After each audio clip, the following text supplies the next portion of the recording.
साथियों, हमारा केरला सौहार्द और सहिष्णुता की धरती रहा है। यहां सैकड़ों साल पहले देश की पहली और दुनिया की सबसे प्राचीन चर्च में से एक सेंट थॉमस चर्च बनाई गई थी। हम सब जानते हैं, हम सबके लिए कुछ ही दिन पहले दुख की बड़ी घड़ी आई है। कुछ दिन पहले हम सभी ने पोप फ्रांसिस को खो दिया है। भारत की ओर से उनके अंतिम संस्कार में शामिल होने के लिए हमारी राष्ट्रपति द्रौपदी मुर्मू जी वहां गई थी। उसके साथ हमारे केरल के ही साथी हमारे मंत्री श्री जॉर्ज कुरियन वो भी गए थे। मैं भी केरला की धरती से एक बार फिर इस दुख में शामिल सभी लोगों के प्रति अपनी संवेदना प्रकट करता हूं। സുഹൃത്തുക്കളെ, കേരളത്തിലെ ജനങ്ങൾ സൗഹാർദ്ദത്തോടെയും സഹിഷ്ണുതയോടെയും ജീവിക്കുന്ന ആളുകളാണ്. കേരളം അങ്ങനെയുള്ള മണ്ണാണ്. ഇവിടെ നൂറുകണക്കിന് വർഷങ്ങൾക്ക് മുൻപ് രാജ്യത്ത് ആദ്യത്തെ ലോകത്തിലെ തന്നെ ഏറ്റവും പ്രാചീനമായ സെന്റ് തോമസ് ചർച്ച് നിർമ്മിച്ചു.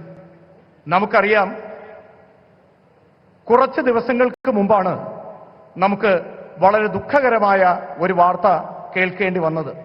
കുറച്ച് ദിവസങ്ങൾക്ക് മുൻപ് നമുക്ക് ആരാധ്യനായ പോപ്പ് ഫ്രാൻസിസിനെ നഷ്ടപ്പെട്ടു.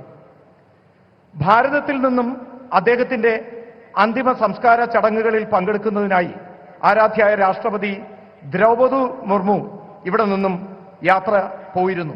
ഒപ്പം നമ്മുടെ കേരളത്തിൽ നിന്നുള്ള കേന്ദ്രമന്ത്രി ശ്രീ ജോർജ് കുര്യനും പങ്കെടുത്തു. ഞാനും കേരളത്തിന്റെ മണ്ണിൽ നിന്നുകൊണ്ട് ഒരിക്കൽ കൂടി ഈ ദുഃഖകരമായ ആ വാർത്തയിൽ പങ്കുചേർന്നുകൊണ്ട് അദ്ദേഹത്തിന് അനുശോചനങ്ങൾ അറിയിക്കുകയാണ്. साथियों, पोप फ्रांसिस की सेवा भावना, क्रिश्चियन परंपराओं में सबको स्थान देने के उनके प्रयास, इसके लिए दुनिया हमेशा उन्हें याद रखेगी। मैं इसे अपना सौभाग्य मानता हूं कि मुझे उनके साथ जब भी मिलने का अवसर मिला, अनेक विषयों पर विस्तार से मुझे उनसे बातचीत का अवसर मिला और मैंने देखा हमेशा मुझे उनका विशेष स्नेह मिलता रहता था। मानवता, सेवा और शांति जैसे विषयों पर उनके साथ हुई चर्चा, उनके शब्द हमेशा मुझे प्रेरित करते रहेंगे। സുഹൃത്തുക്കളെ, പോപ്പ് ഫ്രാൻസിസ് സേവന മനോഭാവം കൊണ്ടും ക്രിസ്ത്യൻ പാരമ്പര്യം നിലനിർത്തുന്നതിലും അദ്ദേഹത്തിന്റെ പരിശ്രമങ്ങൾ ലോകത്താകമാനം എന്നും ഓർമ്മിക്കപ്പെടും. എനിക്കും സൗഭാഗ്യം ലഭിച്ചിട്ടുണ്ട്. ഞാൻ അദ്ദേഹത്തോടൊപ്പം പലതവണ അദ്ദേഹത്തെ കാണാനുള്ള അവസരം എനിക്ക് ലഭിച്ചു. ആ അവസരങ്ങളിലെല്ലാം അദ്ദേഹത്തിന്റെ പ്രത്യേക സ്നേഹം എനിക്ക് ലഭിക്കുകയും ചെയ്തു. മനുഷ്യത്വം, സേവന മനോഭാവം, ശാന്തി എന്നീ വിഷയങ്ങൾ അദ്ദേഹവുമായി ചർച്ച ചെയ്തിരുന്നു. അദ്ദേഹത്തിന്റെ വാക്കുകൾ എനിക്ക് എപ്പോഴും പ്രേരണ നൽകിയിട്ടുണ്ട്. साथियों, मैं एक बार फिर आप सभी को आज के इस आयोजन के लिए अपनी शुभकामनाएं देता हूं।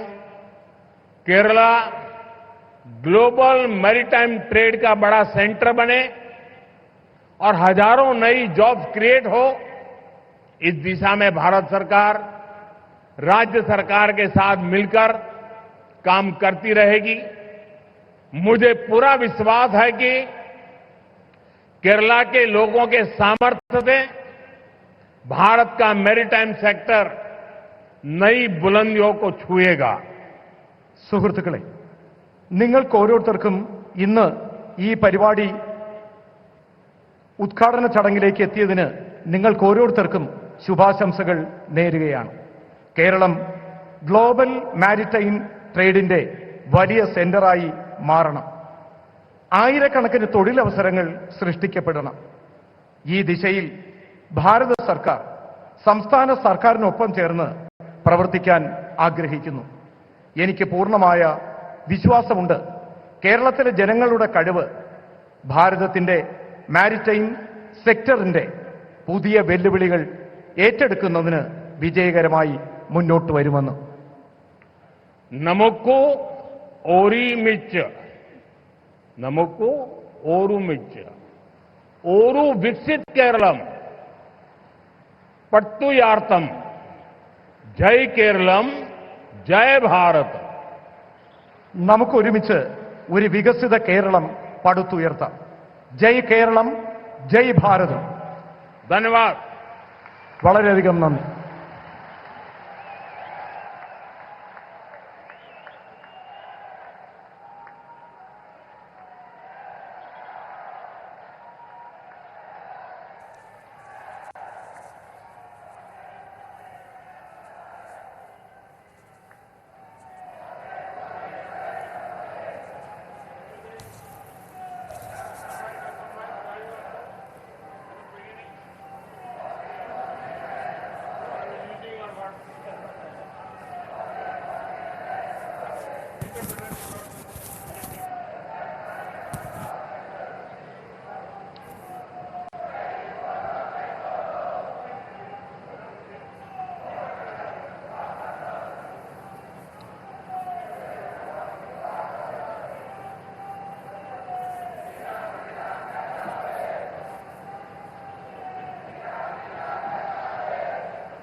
ചടങ്ങിൽ പങ്കെടുത്ത എല്ലാ വിശിഷ്ടാതിഥികളും तो प्रधानमंत्री Narendra Honorable Prime Minister of India Shri Narendra Modi ji is here with us today.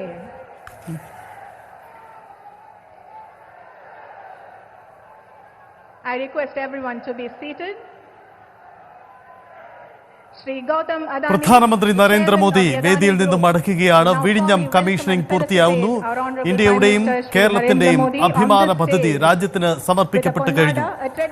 വികസിത കേരളത്തിനായി നമുക്ക് ഒന്നിച്ചു നിന്ന് പോരാടാമെന്ന സന്ദേശമാണ് പ്രധാനമന്ത്രി വിഴിഞ്ഞത്തെ വേദിയിൽ വെച്ച് പങ്കുവച്ചത്.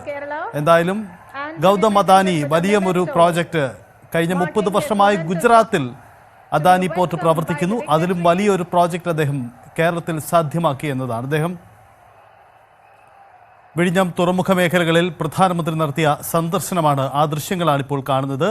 എങ്ങനെയാണ് വിഴിഞ്ഞം തുറമുഖം പ്രവർത്തിക്കുന്നത്, അതിൻ്റെ പ്രവർത്തനം എങ്ങനെയാണ്, കണ്ടെയ്നറുകൾ കൈകാര്യം ചെയ്യുന്നത് എങ്ങനെയാണ്, അന്താരാഷ്ട്ര കപ്പൽ ചാലിൽ നിന്നും കപ്പലുകൾ വിഴിഞ്ഞം തുറമുഖത്തേക്ക് അടുക്കുന്ന വഴി എങ്ങനെയാണ്, അതിൻ്റെ സാങ്കേതികവിദ്യ, ഇതൊക്കെ സാങ്കേതിക വിദഗ്ധർ പ്രധാനമന്ത്രിക്കും മുഖ്യമന്ത്രിക്കും അടക്കമുള്ളവർക്ക് വിശദീകരിച്ചു കൊടുക്കുകയാണ്. നമുക്ക് ദൃശ്യങ്ങൾ കാണാം.